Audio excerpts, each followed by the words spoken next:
ሽልማቱ ለሚገባው ሰው ተሰጥቷል። በዚህም የሽልማቱን አዘጋጆች እንዲሁም የፕሮግራሙን አስተባባሪዎች አለማመስገን ንፉግነት ነው። በጣም ፈርተን ነበር። ያጭበረብሩት ይሆን እያልን ሰግተንም ነበር። ምክንያቱም ብዙ አጠራጣሪ የሆኑ ነገሮችን ስለተመለከትን እኔ ብቻ ሳልሆን ቲክቶክ ላይ አዶናይን ሳፖርት በማድረግ በደንብ የሚታወቁት እነ ኢሳም፣ ናቲ፣ ቶማስ፣ ሄሌክስ እንዲሁም ሌሎችም ሁላችንም ሰግተን ነበር። ስጋታችንንም በተለያዩ ገልጸናል። አዶናይን ሐቁን የሚቀሙት መስሎን በብዙ ተሟግተናል። ግን እግዚአብሔር ጣልቃ ገብቷል። ልጁም ሐቁን አልተቀማም፣ አሸንፏል።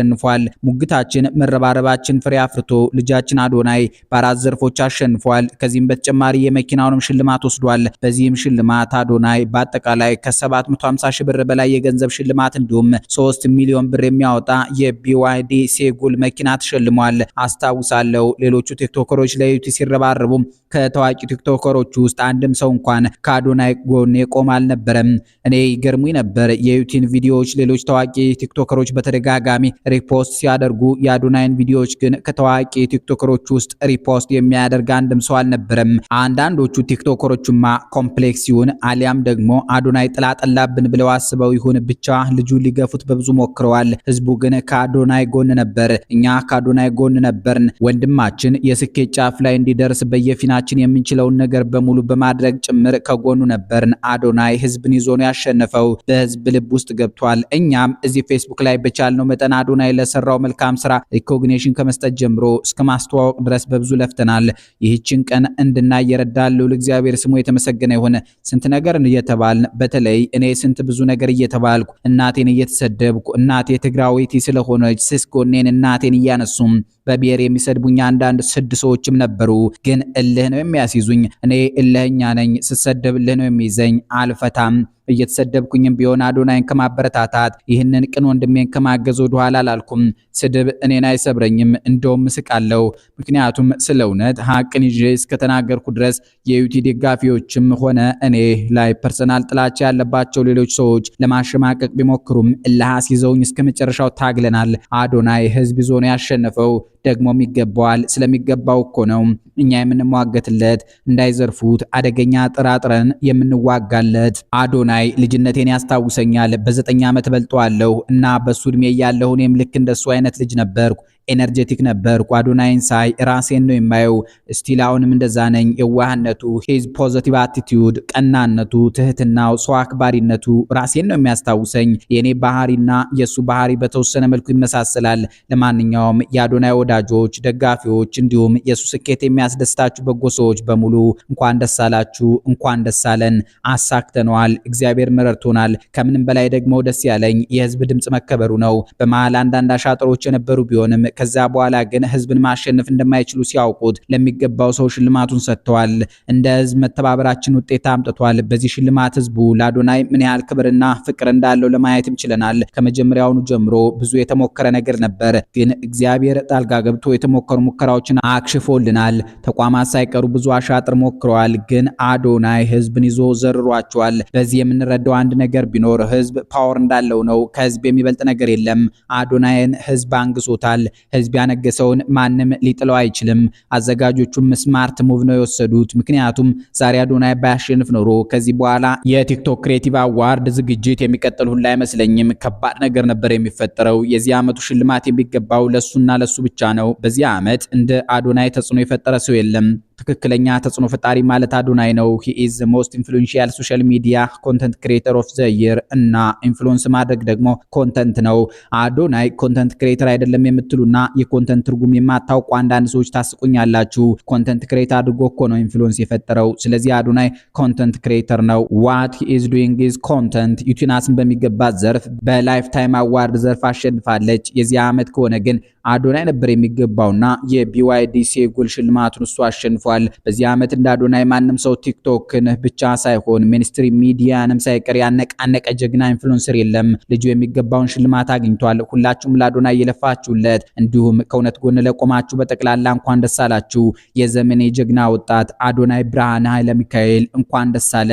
እግዚአብሔር በመንገድህ ሁሉ ይከተልህ የኔ ወንድም። የተደመጠው ቃል የፍራኦል ሀበሻ ነው። በጉጉት ሲጠበቅ የቆየው ሶስተኛው የቲክቶክ ክሬቲቭ አዋርድ ሲያጭቃጭ ቆይቶ ትናንት ፍጻሜውን አግኝቷል። በተለይም በሁለቱ ዘርፎች ያለው ትንቅንቅ ዝግጅቱን አወዛጋቢ ማጓጊም አድርጎት ነበር። ዩቲናስ ወይንም ሀያት ናስርና አዶናይ የተፋጠጡበት የቲክቶከር ኦፍ ዘይር እንዲሁም ብሩክ ኒውስ እና ሙሴ ሰሎሞን የተፋጠጡበት ቤስት ኢንፎርማቲቭ ኮንተንት ማን ያሸንፍ ይሆን እያስባለ ብዙ አወዛግቧል። በዋነኛው የፉክክር ሜዳ ስንጀምር ንግስቷን እናገኛለን። የቲክቶኳ ንግስት የምትባለው ሀያት ናስር ወይንም ዩቲናስ የትውልድ ቦታዋ ወሊሶ ከተማ ነው። ወሊሶ የታላቁ ድምፃዊ ጥላሁን ገሰሰ የትውልድ ስፍራ ናት። ቲክቶክን የጀመረችው እንደ ቀልድ ነበር። ለጨዋታ የጀመረችው ነገር ግን ለምትነዳው መኪና፣ ለምትኖርበት ቤትና ለምትለብሰው ልብስ የገቢ ምንጭ መሆን ችሏል። በቲክቶክ ከ2.8 ሚሊዮን በላይ ተከታዮች ማፍራት ችላለች። የቁጥር ከኤርትራ ህዝብ ቁጥር ጋር ይጠጋጋል። የኮሜዲያን ቶማስ ቀልዶችን በማስመሰል ወይንም ሊፕሲንግ በማድረግ ሀብላ የቲክቶክ ጉዞዋን የጀመረችው ይቺ ሴት በዚህ ጊዜ አጃይብ የሚያስብሉ አጫጭር ፊልሞች እንዲሁም የዘፈን ክሊፖችን እያስመለከተችን ትገኛለች። ከዚህ በፊት በተካሄዱት ሁለት የቲክቶክ ክሬቲቭ ሽልማቶች ላይ ማሸነፍ ሳትችል የቀረችው ዩቲናስ በሶስተኛው የቲክቶክ ክሬቲቭ ሽልማት ላይ ትበላለች ተብሎ ቢጠበቅም ከሌላኛው ቲክቶከር አዶናይ ከፍተኛ ፉክክር ገጥሟታል። ባሳለፍነው ዓመት ከ90 በላይ ቪዲዮዎችን በመስራት በቲክቶክ ገጿ ላይ ለቃለች። በብዙ ሚሊዮን መታየት ከቻሉት ውስጥ ለመጥቀስ ያህል ብዙ ድንጋይ እያስወረወረባት የቴዲ አፍሮ ሸመንደፈር ዘፈን ክሊፕ አንዱ ነው። ይህ ስራ ከህዝበ ሙስሊሙ ዘንድ ከፍተኛ ተቃውሞን አስነስቶባታል። ምክንያቱ ደግሞ ክሊፑን ስትሰራ ተላብሳት የነበረችው ገጸ ባህሪት የክርስትና እምነት ተከታይ መሆኗና ነጠላ ለብሳ መታየቷ ነበር። ሌላኛው ድንቅ ስራዋና ከ20 ሚሊዮን በላይ ተመልካች ማግኘት የቻለው የጸጋዬ እሸቱ ለሰርጓ ተጠራው ዘፈን ክሊፕ ነው። በዚህ ስራዋ ላይም ድንቅ የትወና ብቃቷን ማሳየት ችላለች። የፍቅር አዲስ ልውላ አስወደደኝ የዘፈን ክሊፕ እንዲሁም ደርባባ የአጭር ፊልም ተጠቃሾች ናቸው። የአጫጭር ፊልሞችንም ይሁን የሙዚቃ ክሊፖችን ስክሪፕት የምትጽፈው ራሷ ዩቲ ነች። የተወዳጇ ደራሲና ዳይሬክተር ቅድስት ይልማ አድናቂ እንደሆነች የምትገልጸው ዩቲ ከትወና ይልቅ ከካሜራ ጀርባ ያሉ ስራዎችን እንደምትመርጥ ትናገራለች። በኮምፒውተር ሳይንስ የመጀመሪያ ዲግሪዋን ከሐዋሳ ዩኒቨርሲቲ ተቀብላለች። ቲክቶክንም የጀመረችው እዚያው የዩኒቨርሲቲ ተማሪ ሆና ነበር። ከ5 ዓመት በላይ በቲክቶክ ላይ የቆየችው ዩቲ ዘንድሮ አንድ ዋንጫ ይገባታል ባዩ በርክተው ነበር። በቲክቶከርነት ከዚህ ዓመት በላይ አልቀጥልም ያለችው ዩቲን እንደመሸኛም ቢሆን አንድ ሽልማት ሳትቀበል እንደማትመለስ እሙን ሆኖ ቆይቷል። የታጨችባቸው ዘርፎች ብዛትም ለዚህ ድል ይዳርጋታል። በዘመን የሽልማት ዘርፍ ውስጥም እየመራች ቆይታለች። በመጨረሻም በህይወት ዘመን አሸናፊዎች አሸናፊ ሽልማት በእጇ ገብቷል።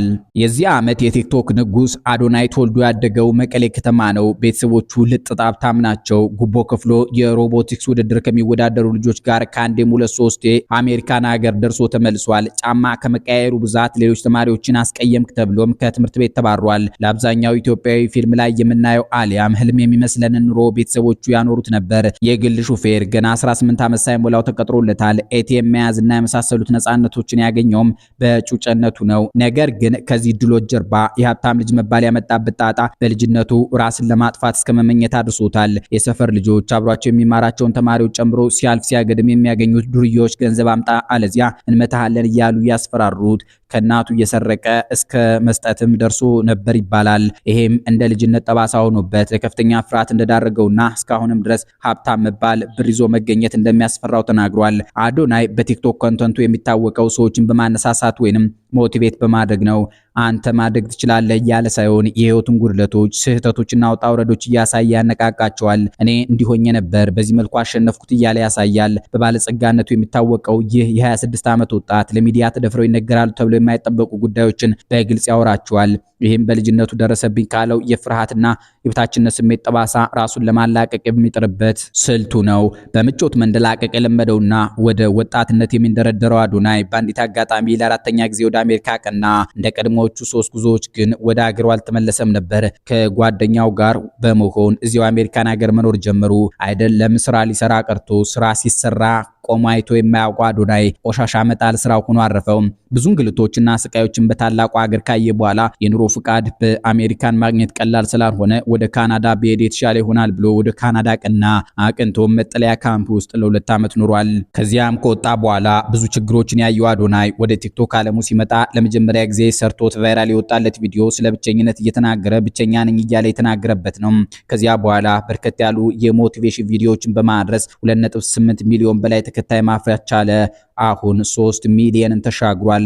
ወጣ ያለ ባህሪ ያለውና ከልክ ያለፈ ግልጸኝነት የሚስተዋልበት አዶናይ በአንድ ወቅት ገንዘብ ቸገረኝ ብሎ ተናግሮ የሚወዱት ሁሉ በላይቭ ስጦታ አንበሽብሸውታል። ቆይቶ ግን አዶናይ ብር አልጠየቅኩም እኔ የሀብታም ልጅ ነኝ በማለት መናገሩ አድናቂዎቹን አስቆጥቶ ነበር። በእርግጥም አዶናይ የሀብታም ልጅ ነው። ቤተሰቡ በመቀሌ ሆቴሎችና የመጫወቻ ቦታዎች አሏቸው። በመዲናችን አዲስ አበባ እንዲሁም በተለያዩ አካባቢዎች ጌስት ሃውስና መዝናኛ ስፍራዎች በባለቤትነት ይዘዋል። ለቤተሰቡ የበኩር ልጅ የሆነው አዶናይ ይህን ሁሉ ሀብት እና ድሎት ትቶ ስደትን በመምረጡ ብዙ ፈተናዎች አልፏል። ለ6 ዓመታት ባሳለፈው የስደት ጊዜ ውስጥ ቆሻሻ መጣያ ውስጥ እስከ ማደርና ጎዳና ላይ እስከ መውጣት ደርሶ ያውቃል። ይህን ሁሉ የህይወቱን ምዕራፍ ከህዝብ ያልደበቀው አዶናይ የብዙ ሰዎች ቤት ውስጥ በመግባት ከተስፋ መቁረጥ ስሜት እንዲወጡ አድርጓል። የኔ ቆንጆ እያለ ልባቸው የሰነፈባቸውን ሴቶች አጎብዟል። መሰገጥን ለመልካም ነገር ተጠቀሙበት እያለ ቲክቶክ ላይ ሰጋጭ አብዝቷል። ግልጽነቱን የሚወዱለት ካንተ ህይወት ብዙ ተምረናል እያሉ ያሞካሹታል። በዚህ ልክ ራስን ማጋለጥ አያስፈልግም። ስርዓት፣ ክብርና ማንነት ለሚባሉ ጉዳዮች ቦታ መስጠት ያስፈልጋል። ትውልድ እያነጸ ሳይሆን ትውልድ እያጠፋ ነው የሚሉ ወገኖች ደግሞ በብርቱ ይተቹታል። የአምናና የካቻምና የቲክቶክ ክሬቲቭ አዋርድ ላይ ስሙ እንኳን ሳይነሳ ያለፈው አዶናይ በሶስተኛው የቲክቶክ ክሬቲቭ ላይ የዓመቱ ምርጥ ቲክቶከርና በወንዶች ምርጥ ቲክቶከር ዘርፍ በከፍተኛ ደረጃ እየተመረጠ ቆይቶ መኪናዋን ወስዷል። የ2025 የቲክቶክ ክሬቲቭ አዋርድ የዓመቱ ምርጥ ተጽዕኖ ፈጣሪ ቲክቶከር አዶናይ ብርሃነ ሆኗል። አዶናይ ትልቁን የዓመቱ ምርጥ ቲክቶከር ሽልማት ቤስት ቲክቶከር ኦፍ ዘ ይር አዋርድ በመቀዳጀት ውዝግቡን ዘግቶታል። የዚህን ትልቅ ሽልማት ክብደት የበለጠ የሚያጎላው ደግሞ አዶናይ ከዋንጫው በተጨማሪ የተዘጋጀለትን የአዲስ መኪና ሽልማት ማግኘቱ ነው። በሙሴ ሰለሞንና ብሩክ ኒውስ ፉክክርን ቀጥል። ሙሴ ሰለሞን ቀደም ብሎ እስር ቤት እንደሚጠላ ተናግሮ ነበር። የፈሩት ይደርሳል፣ የጠሉት ይወርሳል እንዲሉ አባቶቻችን በሙሴ ላይ የፈራው ደርሷል፣ የጠላው እስር ቤትም ወርሶታል። ሙሴ ሰለሞን 1.9 ሚሊዮን ያህል ተከታዮችን በቲክቶክ ገጹ ማፍራት ችሏል። አድናቂዎቹ መረጃ ሙሴ ሰለሞን ካልነገረን አናምንም ይሉለታል። ተቺዎቹ ደግሞ የቲክቫ ዜናን እንደ በቀቀን ከማስተጋባት ውጭ የተለየ ነገር የለውም ይሉታል። በአሁኑ ወቅት የተሳሳተ መረጃ ወይንም ማስታወቂያ ሰርተህ ተጭበርብረናል ያሉ ግለሰቦች ከሰውት በእስር ላይ ይገኛል። ከሳሾቹ ሊዲያና የሽመቤት የተባሉ 2 ሴቶችን ጨምሮ በሳቢና ትራቭሊንግ ኤጀንሲ ተጭበርብረናል ያሉ በርካቶች ናቸው። ድርጅቱ 154 ያህል ሰዎችን ከ500 ሺህ ብር በላይ እስከ 1 ሚሊዮን 50 ሺህ ብር ድረስ በማስከፈል ተሰውሯል። በቲክቶክ ዘንድ ታማኝነት መገንባት የቻለው ሙሴ ሰለሞን ሳቢና ትራቭሊንግ ኤጀንሲ ሄዳችሁ ከተጭበረብራችሁ በኔ ስም ይመለስላችኋል፣ ምንም የማጭበርበር ዓላማ የለውም፣ ወደ ፈለገችሁበት ሀገር ይላክላችኋል በማለት በቲክቶክ ገጹ አጋርቶ ነበር። ተበዳይነን ያሉት ሊዲያና የሽመቤት የተባሉ ግለሰቦች እኛም ነን ብራችንን የከፈልነው ሙሴ ዘገባውን ስለሰራው 100% እውነት ቢሆን ነው በማለት ነበር ሲሉ ቅሬታቸውን አሰምተዋል። ምናልባትም ጥፋተኝነቱ ከተረጋገጠ ከበድ ያለ ቅጣት ሊከተለው እንደሚችል ህግ አዋቂዎች ይናገራሉ። እስከዚያ ግን ከአዲስ አበባ እስር ቤቶች ተወስዶ አፋር ክልል በሚገኘው አዋሽ አርባ ማጎሪያ እንደገባ መረጃዎች እየወጡ ነው። በቲክቶክ ክሬቲቭ አዋርድ ላይ በተከታታይ 2 ጊዜ ማሸነፍ የቻለው ሙሴ ሰለሞን ሶስተኛው የቲክቶክ ክሬቲቭ አዋርድ ሊካሄድ ቀናት ሲቀሩት ነበር የእስር ቤት እንደጀረገጠው። ከብርቱ ተፎካካሪው ብሩክ ኒውስ እጅ ለሶስተኛ ጊዜ ሽልማቱን ይነጥቀ ይሆን የሚለው ዝግጅቱን አጓጊ ካደረጉ ምክንያቶች አንደኛው ነበር። አልተሳካም። ሙሴ ሰለሞን የተወለደው ጅቡቲ ሲሆን ያደገው ደግሞ በመዲናችን አዲስ አበባ ነው። በአያት እጅ ያደገው ሙሴ ወላጅ እናትና አባቱን ከስንት አንዴ ከማግኘት ባለፈ አብሯቸው ኑሮ እንደማያውቅ ይናገራል። የትምህርት ደረጃውን ስንገመግም ሴንት ጆሴፍ ወይንም ቅዱስ ዮሴፍ ትምህርት ቤት እስከ 12ኛ ክፍል ተምሯል። የዩኒቨርሲቲ መግቢያ ፈተናን አልፎ በአዲስ አበባ ዩኒቨርሲቲ የህግ ትምህርት ክፍል ተመድቦ መማር የጀመረ ቢሆንም ትምህርት ለምኔ በማለት አቋርጦ ወጥቷል። ይህም ማለት በቲክቶክ ዋና የመረጃ ምንጭ ተብሎ የሚጠቀሰው ሙሴ ሰለሞን በጋዜጠኝነት የሚሆን በሌላ የትምህርት ዘርፍ ዲግሪ የለውም። ለትምህርት ያን ያህል ቦታ የለኝም የሚለው ሙሴ ሰለሞን የተለያዩ ኮርሶችን መውሰድ፣ መጽሐፍትን ማንበብና ዶክመንተሪዎች ወይም ዘጋቢ ፊልሞች ማየት የተሻለ እውቀት ማግኛ ዘዴዎች እንደሆኑ ይጠቅሳል። ስለ ፍቅር ህይወቱ ሲናገር እጮኛው በአካዳሚክሱ በጣም ጎበዝ የሆነች ሴት እንደሆነች ይመሰክርላታል። ስለ ሁሉም ነገር የምታውቅ ኢየሱስን የምትከተል ሴት ናት። በብዙ ትፈተነኛለች። ከሷ ጋር ሳውራ አላዋቂነት ነው የሚሰማኝ በማለት የግራ ጎኑን አሞካሽቷታል። በዚህ ዓመት የሙሴ ሰለሞንን ሽልማት የቀማው ወጣት ግን ብሩክ ጫላ ይባላል። የ2025 የቲክቶክ ክሬቲቭ አዋርድ ኢንፎርማቲቭ ኮንተንት አሸናፊው ብሩክ ኒውስ በሚል የቲክቶክ መለያ የሚታወቀው ወጣት ነው። ብሩክ ጫላ ቲክቶክ የጀመረው ለውቅና አልነበረም። አጀማመሩ የዩኒቨርሲቲ መምህርነት የሚከፍለው ደሞዝ ከወር እስከ ወር አላደርስ ስላለው ነበር። ብሩክ ጥሩ ውሳኔ የወሰነ ይመስላል። በዚህ ጊዜ የዩኒቨርሲቲ መምህር 40 ዓመት ቢያስተምር ሊይዛት የማይችላት ጽድት ያለች መኪና ያሽከረክራል። ውልደቱና እድገቱ ባሌ ጎባ ነው። ብሩክ እስከ 12 ዓመቱ ድረስ እዚያ ቆይቷል።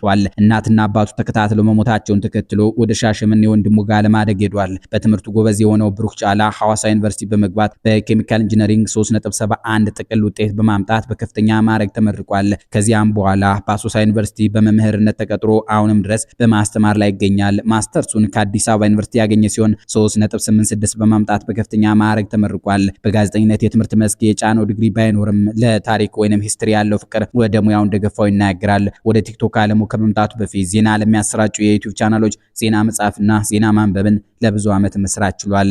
የዚህ ዓመትን የቲክቶክ የፈጠራ ባለሙያዎች ወይ ደግሞ አሸናፊዎች የሽልማት ዝግጅት አስመልክተን ያቀረብንላችሁ ዝግጅት ተጠናቋል። ሰናይ ጊዜ